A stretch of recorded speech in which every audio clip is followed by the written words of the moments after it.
Olá, muito boa tarde. Começa agora mais um programa Mercado Futuro. Eu converso com vocês diretamente do estúdio da Bolsa, aqui no Centro Histórico de São Paulo. E lembro que, a partir das últimas 2, 3 semanas, você pode assistir este programa, no dia que você quiser, na hora que você quiser.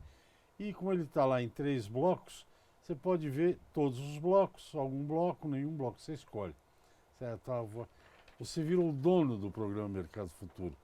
Isso porque, se você entrar no YouTube, você colocar lá Programa Mercado Futuro, as iniciais todas em letra maiúscula e espaço entre as palavras, Programa Mercado Futuro, você terá à sua disposição os programas das últimas semanas para você conferir. Ou rever, ou ver de novo, enfim. Bem, o assunto do programa de hoje é um assunto, mais um dia, mais um programa daqueles de pesquisa que eu vou aprender junto com vocês. E isso porque eu tenho aqui ao lado um professor doutor da Universidade Federal do ABC, UFABC, o doutor Adriano Reinaldo Vissotto Benvenho, que a partir de agora eu vou chamá-lo de Adriano Benvenho. Professor Adriano, muito boa tarde, muito obrigado pela sua presença. O senhor é professor de Física e um dos assuntos que nós vamos abordar aqui, naturalmente, é a sua pesquisa mais recente, que o senhor estava me falando antes do programa, que são os tais sensores para uma doença que é gravíssima, que é a leishmaniose, não é isso? Boa tarde.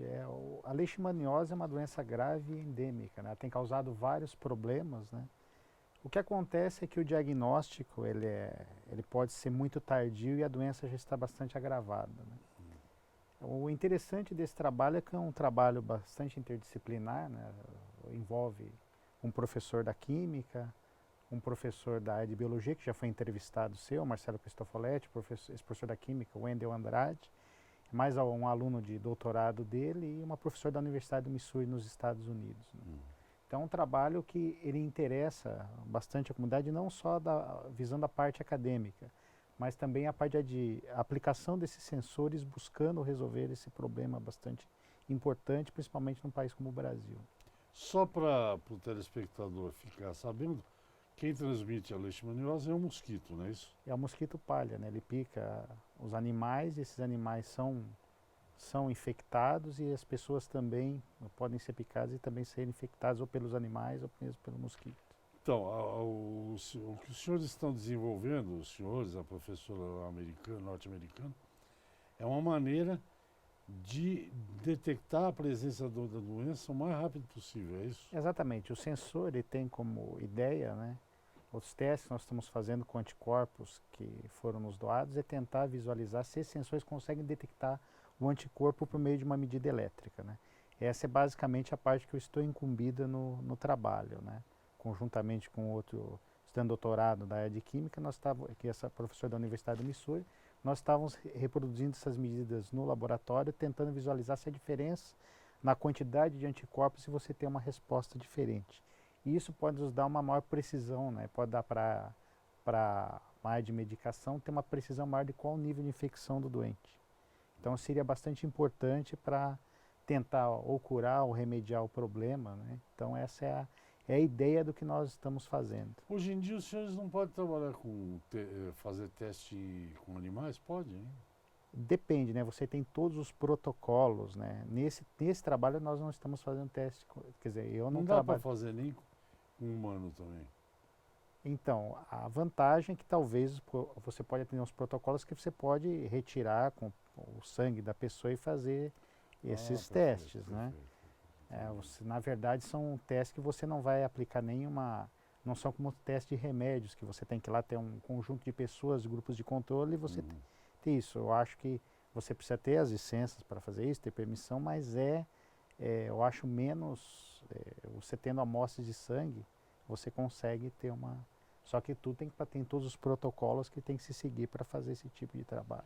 Professor, quando a gente toma uma vacina, eu sei que não é a sua especialidade, o senhor é físico, mas como você falou dos anticorpos, quando a gente toma uma vacina, o que se é essa da gripe, por exemplo? O que se aplica na gente? Os anticorpos. Eu acredito que sim, né? Tá? Isso daí você começa. Como você está fazendo com a leishmaniose? Exatamente o que a gente quer saber, quanto que porque o anticorpo está relacionado à defesa que o seu organismo tem ao ataque da doença, né? Quando você tem alguma doença, você vai seu organismo ele vai tentar se defender daquilo. Sim. Se ele não conhece o que está entrando no seu organismo, ele não vai ter defesa, né? Então a ideia dos anticorpos, os anticorpos são criados no nosso organismo exatamente para ter esse tipo de defesa contra a doença que vai causar um mal à sua saúde. Por exemplo, a gripe é a mesma coisa.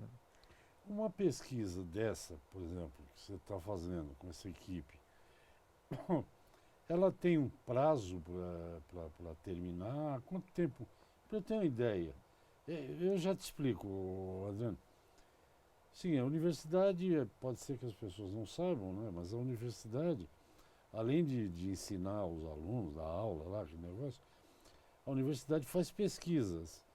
E essas pesquisas visam aqui estou generalizando, tá? O nosso bem-estar, quer dizer, melhorar a vida da gente. Isso é minha ideia, não sei se é a ideia da universidade. Então, por exemplo, quanto tempo demora entre começar uma pesquisa como essa e isso chegar até, digamos, na ponta do balcão? O problema maior na área de pesquisa é quando você começa uma pesquisa, você tem uma ideia, mas na verdade você não sabe, sabe onde você quer chegar, mas não sabe quanto tempo você vai levar isso. Você pode ir por um caminho que essa pesquisa se torne mais rápida, né? Mais rápida que eu digo, tudo que você está fazendo, você está obtendo resultados positivos com relação àquilo que você quer observar. No caso dessa pesquisa, foi feito um trabalho bastante extensivo, né? Está sendo porque ainda não foi finalizado o trabalho, né? Estamos ainda em prazo de finalização, mas nós tivemos uma vantagem que quando nós começamos a pesquisa, nós já começamos a obter resultados importantes sobre a utilização desses sensores. Então, quando você já começa uma pesquisa, quando você inicia ela, você já tem resultados promissores, essa pesquisa ela avança mais rapidamente. Quando você tem resultados que não começam a ser promissores, você tem um prazo mais estendido até que você consiga determinar exatamente qual é a direção que você tem que observar o problema. E essa pesquisa, essa que você está fazendo, ela é totalmente bancada pela universidade, tem empresa, o governo, sei lá, departamento de saúde interessado ou é só a universidade? Na verdade, né, esse trabalho envolve a universidade e quem nos forneceu as amostras, né, com os anticorpos foi uma empresa, né, não vou citar o nome aqui, mas a empresa que está apoiando essa iniciativa do Ano dos Anticorpos e nós vamos, né, provavelmente, né, ao final desse trabalho, criar um produto relacionado a esse trabalho, porque ela envolve uma empresa e há nesse momento a gente tem apoio no fornecimento das amostras. Sim. A parte de trabalho em laboratório dentro da universidade geralmente são as agências de pesquisa, como a FAPESP, CNPq, que apoiam nossos projetos, né, nos fornecendo dinheiro para quem tem equipamentos e subsídios para realizar nossas pesquisas. Não, na verdade, trabalho em conjunto. Se eu entendi bem, pelo que você me falou, eu estava olhando lá no pai, lá, Google, antes da gente entrar aqui, existem vários tipos de leishmaniose. Ela não é infecciosa, mas como é que fala? Crônica, né? Bom, enfim, ela é transmitida por mosquito e ela é um enorme problema no Brasil, não é isso? Geralmente, por exemplo, em São Paulo, nós temos vários problemas vindos da leishmaniose.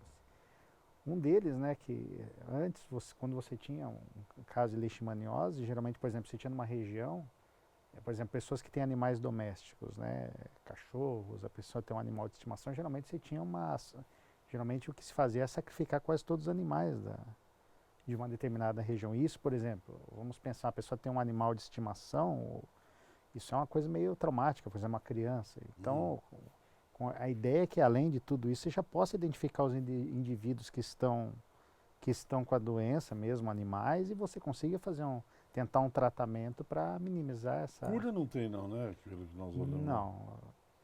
Cura não... Mas dá para conviver. Dá para conviver com ela. Né? Dá para conviver... Então, nesse caso, o resultado da pesquisa de vocês Quer dizer, se vai identificar o mais cedo possível, é muito provável que Eu não consigo, como eu não sou da área, mas isso lembra muito o caso da doença de Chagas, né? Que é a doença que você tem vários estágios de, né? Não estou comparando uma doença com outra, mas a sim, doença de Chagas, como ela foi um problema, hoje é um problema menor, mas foi um dos maiores problemas que nós tivemos no Brasil, principalmente na época que a população brasileira vivia basicamente na zona rural, né? Então nós tínhamos grande parte da população que estava infectada com a doença de Chagas e vários estágios, né? Ela pode atacar vários órgãos, né? Como a leishmaniose, né? Então, dependendo do órgão, por exemplo, se você tem doença de Chagas no coração, na década de 70, 60, a chance de sobrevivência de uma pessoa é muito pequena, né? Então, aí, hoje, né, nós tivemos um avanço em várias áreas, né? Não, né, eu sou físico, mas acho que todas as áreas hoje, tanto a medicina como todas as áreas tiveram um avanço muito grande nos últimos 25 anos, né? Então hoje nós temos vários tratamentos para doenças que antes nós não teríamos nem imaginávamos que elas teriam cura, né?